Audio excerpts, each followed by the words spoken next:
first segment, an in-depth look at assault weapons. With so many changes in the laws recently, it is no easy task to identify which are considered controlled and which are not. The California Department of Justice receives dozens of calls a day from officers and gun dealers who have questions.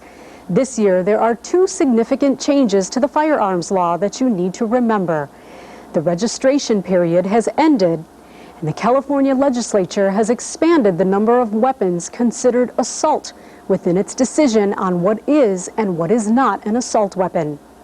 Today, you'll see an array of these weapons. We'll show you several scenarios which will give you a better understanding of how to handle real-life situations out in the field. And you will hear from the experts themselves. They're here to help you through some of the more significant, recently enacted legislation. At the end of the segment, you will get a list of resources and places you can turn to get more information about identifying assault weapons. Let's get started. First, take a look at these different types of assault weapons. Some of them are legal, some are not. Can you choose 3 weapons from this selection which are controlled as assault weapons in the state of California? Jot down your answers. Later in the broadcast, we'll tell you if you're right. If you had trouble choosing the correct weapons, you're probably not alone. But as a peace officer in California, it is your responsibility to make the call and get it right the first time. By the end of the program, you will have the information you need to find the correct answers. Joining us in the studio today are 4 experts in the field of assault weapons. We have Randy Rossi, Director of the California Department of Justice Firearms Division, Deputy Attorney General for the State of California, Tim Rieger, Special Agent Supervisor Chris Abad with the California Department of Justice, and last but not least, Dale Ferranto, Assistant Director of the California Department of Justice Firearms Division. Gentlemen, thank you very much for joining us today. We've got a lot to cover, so let's get started. First, let's watch this first scenario that we've created. 2 officers pull over a subject on a simple traffic stop. They accidentally stumble upon several assault weapons inside the trunk of the car, under the seat, and underneath a blanket on the floor. Pay attention to how the officers handle the situation. Kelly, I've got a weapon up here under the driver's seat. I don't know what it is. It looks like a MAC-10. Stand by, the bolt is locked back. Let me get this thing safe. Hold on. Okay, I got it safe. What do you got in the back? Looks like a AR-15 and Okay, this looks like the old. Wait a minute, let's make these things safe. all right. Oh my goodness. Okay. That one's safe. Looks like it might be. We've got an AR-15 here, it looks like.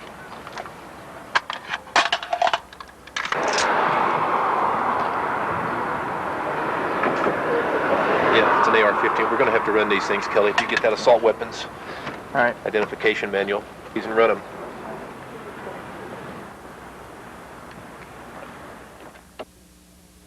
All right, let's get started with some questions. Tim, let's start with you. Can you describe the evolution of the assault weapons laws in California? I'm sure there's many. Yes, certainly.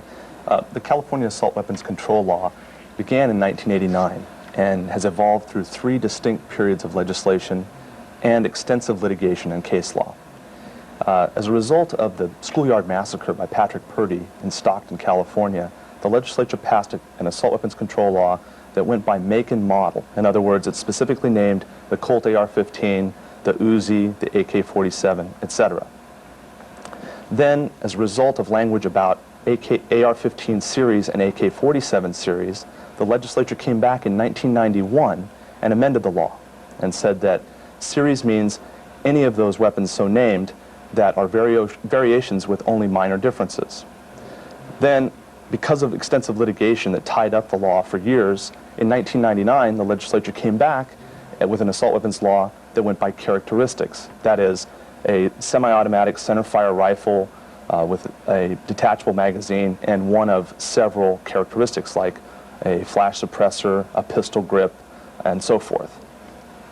As a result of those assault weapons laws, there were different registration periods and there was some confusion. And the law was somewhat complex, but now that's all been resolved, for the most part anyway, and the registration periods are over, and the law is basically come to rest. So the most important thing to remember for officers is that the laws... It's fairly well settled at this point, and now we're just down to whether or not a given assault weapon is identified, or it has the characteristics, and is it registered. Chris, can you explain to the officers out in the field how to use the Assault Weapons Identification Guide? Yes, certainly. I believe the best way to do so would be to go through the Assault Weapons Identification Guide step by step. On page 1 of the guide, it covers how to order additional copies through the Department of Justice Firearms Division, along with the questions and requests numbers for our fax and telephone number in Sacramento. It then goes through the directions for using this booklet, and it subdivides the assault weapons into 3 distinct categories. You've got Category 1 assault weapons, which are covered from pages 1 through 53. And the most important part to remember with regards to Category 1 weapons is the cutoff deadline for registration, which is March 31st of 1992. It then progresses to Category 2 assault weapons, which are the AK and AR-15 series weapons, which starts on page 55, and it continues on through page 67. Finally, it continues with category number 3, which are the generic characteristics assault weapons, and it starts out on page 70 through page 72. And once again, the most important part to remember would be the registration deadline, which is December 31st of 2000. Well, let's go back to the scenario and watch how the officers use the guide to help them sort through the weapons they find and then notify dispatch.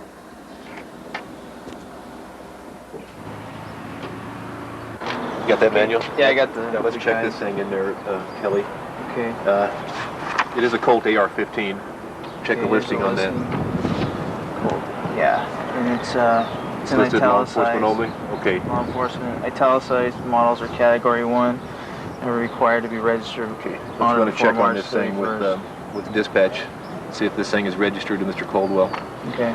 Unit 313. 313. 313, can you run a serial number on a Colt AR-15 and AFS and see which registered to? 313, dispatch, 10-4. Stand by. 313, I have an AR-15. Serial number is LBD Lincoln Baker David 003900. You check registration on that for Mr. Philip Caldwell. 313, dispatch, 10-4. Okay, stand by for that, Kelly. Let's check this. Let's check this other one here. Okay, it looks like we got an interdynamic. This looks like a little pistol. Interdynamic. This looks like the brand name. Can you check, see if there's a listing for an interdynamic manufacturer? No, it's not. No listing on there? No. Okay. It's this KG9. It's But that's model Model. KG9. Anything Okay. listing on that? no, I don't see Okay, let's anything. go back and check. Check the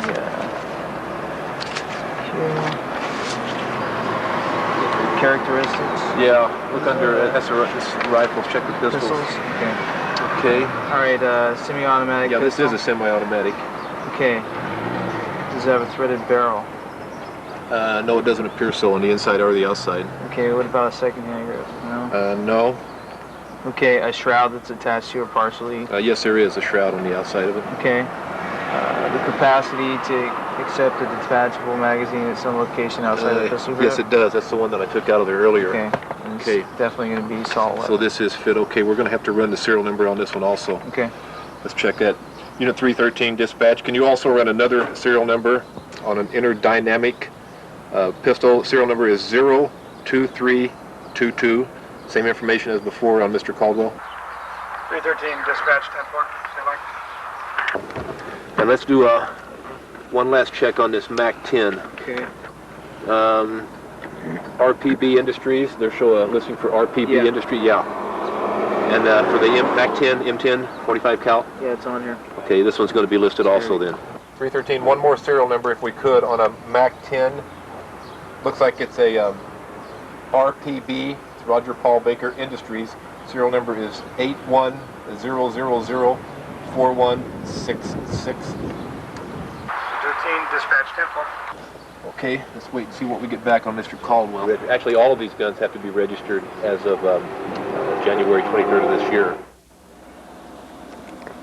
All right, Randy, what registration information is maintained in the automated firearms system, or as you call it, AFS, for long guns, which would include rifles and shotguns? AFS is a CLETS database. As such, it's available to the officer in the field with a 5-second turnaround time or less. The information on long guns is fairly limited. Only voluntary registrations and assault weapon registrations are available.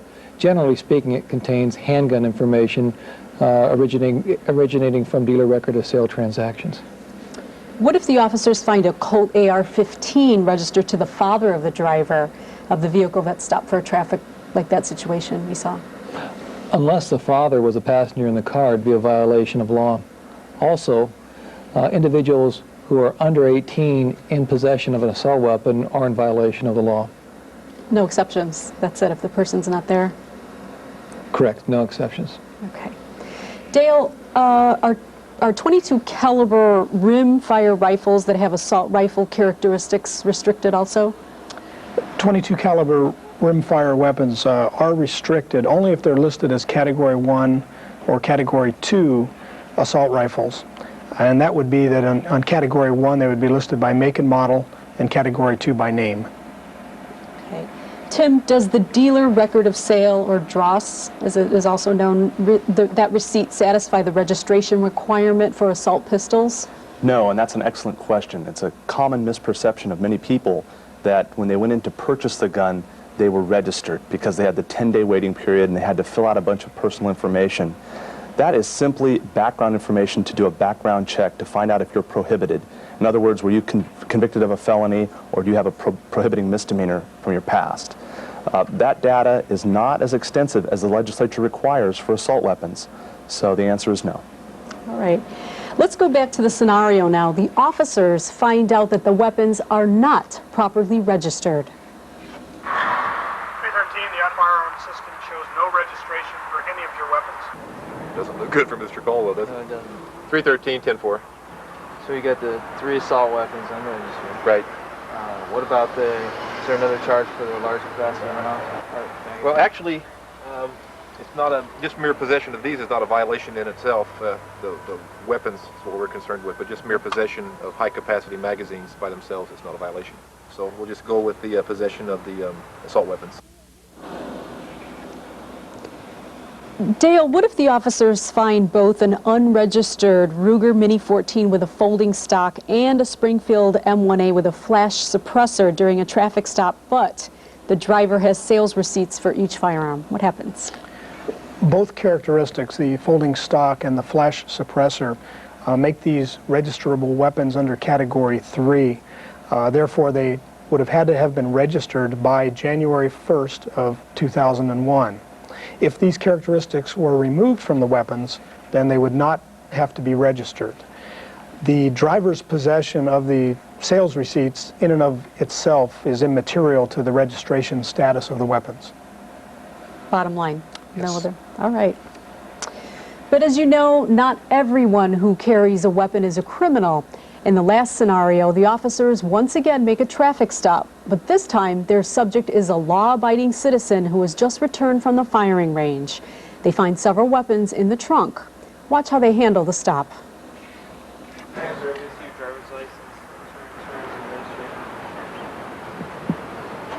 Kelly, I've got some bullets over here on the passenger floorboard. What are the bullets there for? Well, I just came from the range, Okay.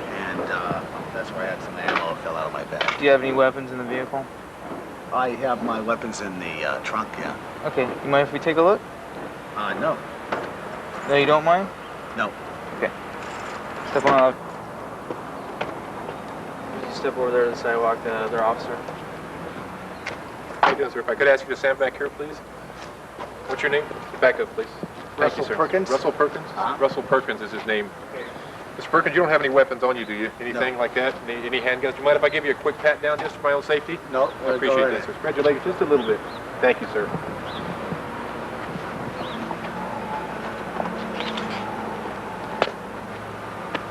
Okay, he's clean, Kelly. Okay. Mr. Perkins, if I could ask you, would you mind sitting in the back seat of our car over there just for a moment while we can conduct this investigation? It looks like we got an assault weapon here. Well, we got your... Oh, it looks like an SKS, Kelly. Okay, let's see what it is. It's I'm not sure. FEG. Actually, let me go get the assault Yeah. weapons investigation. It's in the car. Let's take a look in the assault weapons identification guide, Kelly, and see what we come up with on this thing. Okay, it's an FEG. FEG? Yes. Frank Edward George. That's a brand name, FEG? Yeah. Okay, actually, FEG is not listed in here. It goes from Fabricate to Frankfurt. Okay. No, let's look at the characteristics on this thing. Okay. Okay, we do have a semi-automatic, correct? Yes, we do. Does it have a pistol grip? I guess we can classify that as a pistol grip, no? Yeah, I think so. A thumb hole stock? It could be, yeah, I think we do have an assault rifle here. I think we've got enough to go with as far as characterizing it as an assault rifle. Right. Why don't we run the serial number and see if it comes back registered. Okay. Unit 313. 313, dispatch. 313, could I get a serial number run on a possible assault rifle? The manufacturer is FEG, that's Frank Edward George. The serial number is Sam Mary 15761. 313, 10-4, stand by. Let's see what that other gun back here, Philly.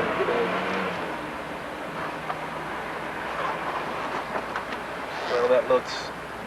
Actually, that doesn't look like it's an assault rifle. That's just a lever action hunting rifle. It's like the Winchester. Pull that all the way Take a out. look at it. Yeah, that's just an actual hunting rifle. It's not illegal to possess this. Okay. So he's clean on this. Actually, even if he did run a check, a registration on this thing, as far as DROS is concerned, DOJ wouldn't even have a record of this 5 days after he was cleared. So, Right. Okay. actually, we don't have a violation with this rifle. Let's stand by. Magazines, large capacity. Well, actually, just mere possession of the large capacity magazines is not a violation in itself. Okay. But in association with the assault rifle is what we're concerned with. Okay. 313, dispatch. Unit 313. 313, that weapon is registered to a Russell Perkins. It was registered in December of 2000. Actually, It's okay. yeah, it's clean. He's cool. Okay. If he's got a registered firearm like that. How long have you had those? Well, they were with the rifle at least 4 or 5 years. Okay, that's fine. There's no problem there then. Our main concern was the fact that you did have an assault rifle. We wanted to make sure that it was in fact registered to you, and it did come back as such. So Right. you're clean. All right. Okay. Very good. Very good. You can go ahead and Put these back. put Okay. these covers back on if you want. All right. Great. Thanks. Yes, sir.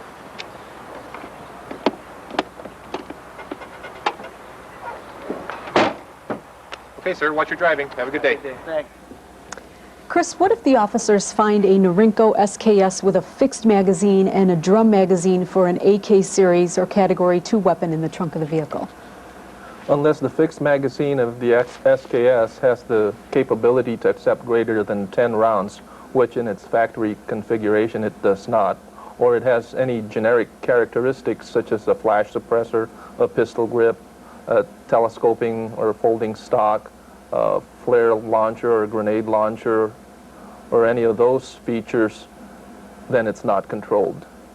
I do have in front of me a drum magazine, which in and of itself is not a violation.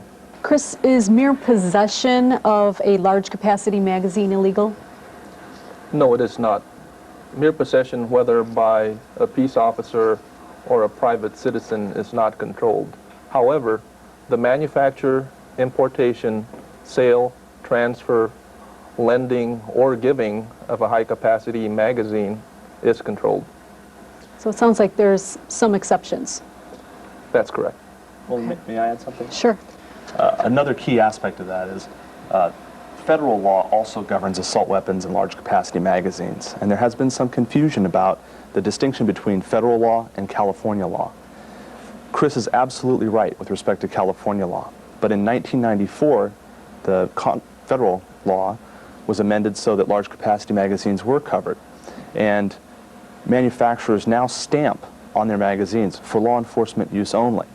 If you find a magazine such as that, that would be a violation of federal law, and you should report that to BATF, the Bureau of Alcohol, Tobacco, and Firearms. Tim, does the removal of characteristics from a Category 2 assault rifle under the weapon no longer an assault rifle?